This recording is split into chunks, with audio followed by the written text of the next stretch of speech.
Salam, xoş gördük hər-birinizi. Biz bugün sizlə coğrafi kəşflər mövzusunu izahına baxacağıq. Demək, bilirik ki, 15-16-cı əsrlərdə Avropada texniki avadanlıqların kəşfi nəticəsində, inkişafı nəticəsində yeniliklər əldə olunmuşdur. Məsələn, əvvəl aşağıdan fırladılan çarxlar var idisə, artıq bu dövrdə yuxarıdan fırladılan çarxlar əldə olunmağa başlandı. Və yuxarıdan fırladılan çarxlarda su yuxarıdan töküldüyü üçün daha tez hərəkət edirdi və bu da daha çox filiz çıxarmağa, kağız əldə etməyə, metal əritməyə kömək edirdi. Və bütün bunlar gətirib domna sobalarının istifadəsinə çıxardı və domna sobalarının istifadəsi isə artıq daş kömürü olan tələbatı artırırdı və domna sobalarının istifadəsində daha çox metal əridilməyə, metal döyməyə, çubuğun, dəmir, ondan sonra polad əldə etməyə gətirib çıxardı. Polad və çubuğun əldə olunması və ya da dəmir və çubuğun əldə olunması isə odlu silahların hazırlanmasına şərait yaradır. Və 16-cı əsrdə ilk dəfə ağır səhra toplarından istifadə olunmağa başlanmışdır. Həmçinin onu da deyim ki, bu ağır əl silahları, yəni tapancalar, müşketlər də yaranmışdır. Və həmin bu odlu silahdan istifadə artıq cəngavər qoşunlarına tələbatı azaldır və həmin cəngavər qoşunlarını odlu silahla silahlanmış muzlu qoşun əvəz edirdi. Həmçinin bu dövrdə feodal qəsrləri də artıq öz etibarlılığını itirmişdi. Yəni, toplar sayəsində həmin bu qəsrlər asanlıqla dağıdılırdı və ələ keçirilirdi. Daha sonra bu dövrdə bilirik ki, Avropalıların uzaq dənizlərə çıxmaq üçün həm istiqamət göstərən cihazları və yaxud da ki, avadanlıqları, xəritələri yox idi. Ona görə də bunlar daha uzaq səyahətlərə çıxa bilmirdilər. Daha sonra kompasın kəşfi, dəniz cihazlarının kəşfi, həmçinin 15-ci əsrdən başlayaraq karavellaların kəşf olunması artıq bunlara şərait yaradır ki, rahat şəkildə uzaq səfərlərə çıxa bilsinlər. Və karavella gəmilərinin kəşfi nəticəsində artıq külək istiqamətindən asılı olmayaraq gəmilər öz istiqamətləri üzrə gedirdilər və istədikləri yerə gedib çıxa bilirdilər. Ümumiyyətlə, onu deyim ki, coğrafi kəşflərin başlaması dini səbəblər altında, yəni xristianlığın yayılması altında aparılırdı. Əsasən də iqtisadi və siyasi səbəblər gizlədilirdi. Həmçinin, coğrafi kəşflərin başlamasının özünün səbəbləri var idi.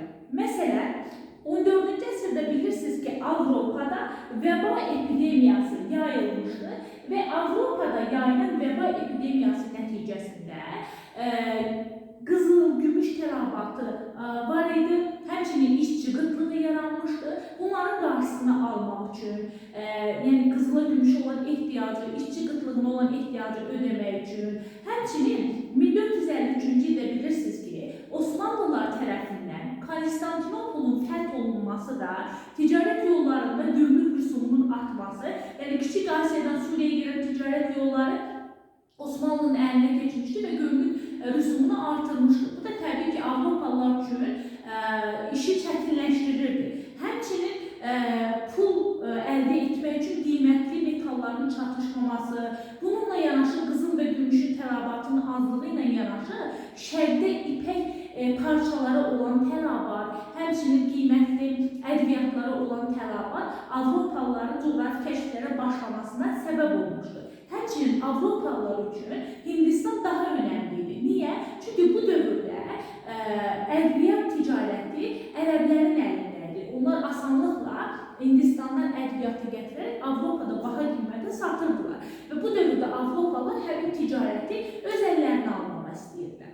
Və beləliklə də Avropalılarda belə bir fikir formalaşmışdı ki, artıq onlar yerin küre şəklində olmasını təxmin edirdilər. Və beləliklə də İtalyan səyyahı olan Kolumb məhz İspaniya kralının razılığı ilə İspaniya kralına inandırır ki, yəni buradan qərbə doğru üzərək Hindistana gedib çıxa bilər. Və neçənci ildə? 1492-ci ildə karavellalar məhz başlayır buradan 1492-ci ildə karavellalarla başlayır, Atlantik okeanı ilə üzərək düşünür ki, Hindistana gedib çıxacaq. Və uzun səyahətdən sonra gəlir, sahilə yaxınlaşır, buranı Hindistan, burada yaşayan əhalini isə Hindular adlandırır. Kim? Kristofer Kolumb. Lakin Kolumb yeni qitə ixtira etdiyindən, yeni qitənin tapıldığından, kəşf ediləndən xəbəri yox idi. Və bu minvalla bir neçə dəfə həmin ərazilərə səfər edir. Heç bir burada qızıl və yaxud da ki, ədviyyat tapa bilmir. Lakin Kuba və Haiti adalarını kəşf etmişdi. Kuba və Haiti adalarını kəşf etmişdi. Daha sonra bunu əldə edə bilmir və beləliklə də İspan kralının Kolumba acığı tutur və ona verdiyi o medallar, tərkiblər hamısını onun əlindən alır və bundan sonra artıq 15-ci əsrin sonu, 16-cı əsrin əvvəlində Amerigo Vespucci yenidən həmin əraziyə səfər edir və artıq buranın yeni qitə olduğunu kəşf edir. Buna görə də məhz Amerikanın adı Amerigo Vespucci'nin adından götürülmüşdür. Kristofer isə buranın yeni qitə olduğunu bilməmişdir. Və beləliklə də yeni qitə, yəni Amerika qitəsi kəşf olunduqdan sonra buradakı yerli sivilizasiyalar var idi. Məsələn, yerli sivilizasiyalar burada Meksikada yaşayan Azteklər var idi ki, məsələn, İspanlar Meksikada yaşayan Azteklərin dövlətinə son qoyur. Həmçinin deyək ki, indiki Peru ərazisində Andallarında İnklər yaşayırdı. Onların dövlətinə son qoyulur. Həmçinin burada bu qızıl gümüş, buradakı qızıl gümüş məhz aparılır hara? Demək bu hissədə qızıldır, gümüşdür, daşınılır Avropaya. Daha sonra burada yaşayan əhali məhz Avropalılardan keçən yeni xəstəliklərlə qarşı-qarşıya qalırlar. Məsələn, çiçək xəstəliyi, qızılca xəstəliyi və buradakı bu yerli əhali də onlara qarşı müqavimət olmadığı üçün çoxsa həmin o xəstəlikdən tələf olmuşdu. Daha sonra bura bilirsiniz ki, yəni yeni qitələr kəşf olunduqdan sonra ilk gələnlər əskərlər, daha sonra tacirlər və xristianlığı yaymaq üçün misyonerlər də gəlmişlər. Və onlar bura gələrək burada xristianlığı yayırlar. Xristianlığı qəbul etmək istəməyənləri isə edam edirdilər və öldürürdülər. Yəni buradakı yerli sivilizasiyaya qarşı demək olar ki, həddindən artıq vəhşiliklər törədilmişdir. Hətta buradakı əhalinin məhv olunması işçiyə, qullar ehtiyacı artırdığı üçün artıq Afrikadan bura ilk dəfə qullar gətirilmişdir bu dövrdə. Daha sonra deyə bilərik ki, məhz Meksika, Cənubi Amerika və Mərkəzi Amerika İspaniyanın müstəmləkəsinə çevrilmişdir. İspaniya burada yerləşir, bilirsiniz. Və burada Braziliya isə, yalnız Braziliya, Portuqaliyanın müstəmləkəsinə çevrilmişdir. Bir də deyirəm, Braziliyadan başqa Meksika, Cənubi və Mərkəzi Amerika İspaniyanın müstəmləkəsinə çevrilir. Braziliya isə Portuqaliyanın müstəmləkəsinə çevrilmişdir. Bundan sonra biz baxacağıq Portuqaliyanın Hindistanı kəşf etməsinə. Ümumiyyətlə, Portuqaliyada Portuqallılar öz sərhədlərini müəyyənləşdirən ilk milli dövlət olmuşdur. Portuqaliya ərazisində əkinçilik üçün yararlı torpaq az idi. Ona görə də bunlar qismən ticarət və gəmiçiliklə məşğul olurdular və beləliklə də bu zərurətlər və bu yerləşdiyi coğrafi əraziyə görə ilk dəfə coğrafi kəşflərə başlamışlar məhz Portuqallar. Və Portuqallar əsasən Atlantik dənizində üzərək Afrikanın qərb sahillərinə gəlir və buradakı həmin qərb sahillərində yaşayan əhaliyə bunlar demək, muncuq, ondan sonra güzgü və s.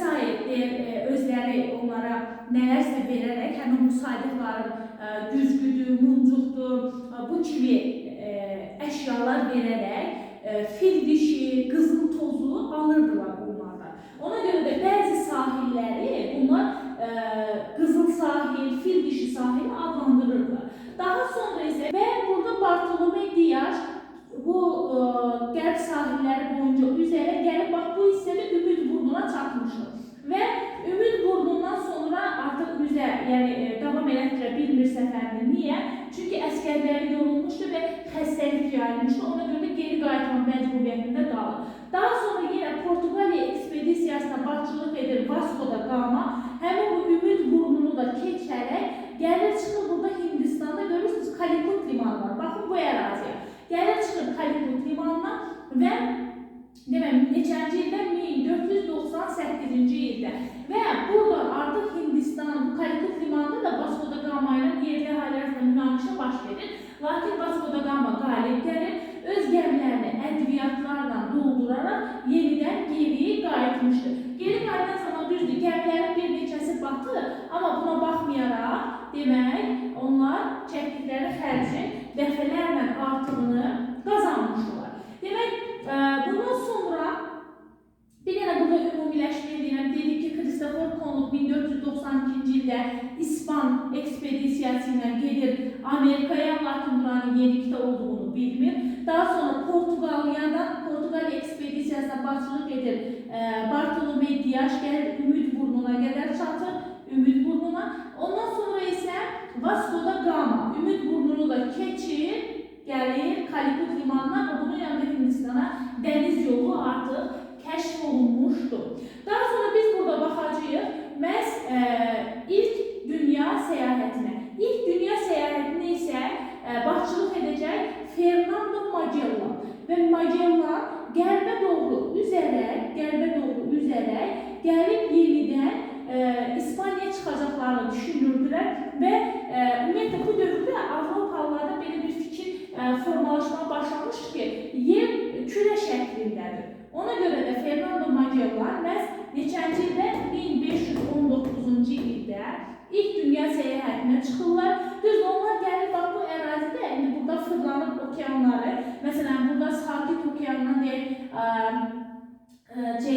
keçirlər Sakit okeanı, Atlantik okeanından Sakit okeanına keçən hissəni buradan göstərir də, bax bu hissəni Atlantik okeanından Sakit okeanına keçən hissəni Magellan boğazı adlandırılır. Magellan adıyla sonra bunlar gəlir, baxın, artıq okeanları fırlandıqdan sonra burada Filippin adalarında Magellan öldürülür. Magellan öldürülürsə də əvvəl adını verir də, indi dərsliklərdə yoxdur. Del Cano məhz onun səyahətini davam elətdirərək yenidən gəlir, bunlar o başladıqları yerə çıxırlar. Demək, ilk dünya səyahəti 3 il çəkir, 1519-dan 1522-ci illəri əhatə edir və sübut edir ki, artıq yerin kürə şəklində olmasını təcrübi cəhətdən sübut etmişdir ilk dünya səyahəti. Ümumilikdə biz coğrafi kəşflərin nəticələrinə baxsaq görərik ki, yeni qitələr kəşf olunmuşdur, müstəmləkə işğallarının əsası qoyulmuşdur. Həmçinin biz müstəmləkələri bayaq saydıq. Meksika, Cənubi Amerika, Mərkəzi Amerika İspaniyanın müstəmləkəsi idi. Burada yalnız Braziliya Portuqaliyanın müstəmləkəsi idi. Həmçinin Ərəbistan, Hindistan yarımadası, Zond Moluk adaları Portuqaliyanın müstəmləkəsi idi. Sonra biz deyəcəyik ki, burada məsələn ticarət yolları dəyişir. Artıq dənizlərdən okeanlara keçir ticarət yolları. Həmçinin şərq ticarət yolları var ki, artıq bunlar kənarda qalırlar, öz əhəmiyyətini itirirlər. Həmçinin İpək yolu öz əhəmiyyətini itirir. Həmçinin burada İtaliyanın şəhərləri var idi, Venesiya, Gemya. Bunları bilirik ki, bunlar sərib yürüşlərini Bizansdan üstünlük olaraq keçmişdi. Ticarətdə artıq coğrafi kəşflərdə onlar bu ticarət yollarından kənarda qalırlar. Məhz yeni ticarət yolları Niderlandda, İngiltərədə, Portuqaliyada, Fransa limanlarında cəmləşmişdir. Afrikanın, Asiyanın, Amerikada belə müstəmləkə işğalları başlamışdır. Həmçinin dünya ticarəti yaranmışdır. Onu da deyək ki, coğrafi kəşflər nəticəsində nə vaxtdan 17-ci əsrdən merkantilizm siyasəti yaranmışdır iqtisadiyyatda. Merkantilizm siyasəti həm də proteksionizm siyasətinin bir qolu kimi də deyə bilərik. Yəni, nəyə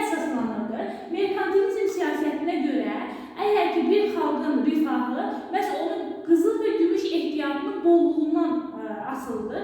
Qızıl və gümüş ehtiyatının bolluğunu isə artıq sabitləşdirmək üçün məhz idxalı azaldıb ixracı artırmağa yönəlmişdir. Yəni ixracı artırmaq və idxalı məhdudlaşdırmağa xidmət edirdi məhz merkantilizm siyasəti. Demək, bununla da coğrafi kəşflərin mövzusuna baxdıq. Coğrafi kəşflər nəticəsində müstəmləkə işğallarının əsası qoyuldu. Merkantilizm siyasəti 17-ci əsrdən həyata keçirilməyə başladı.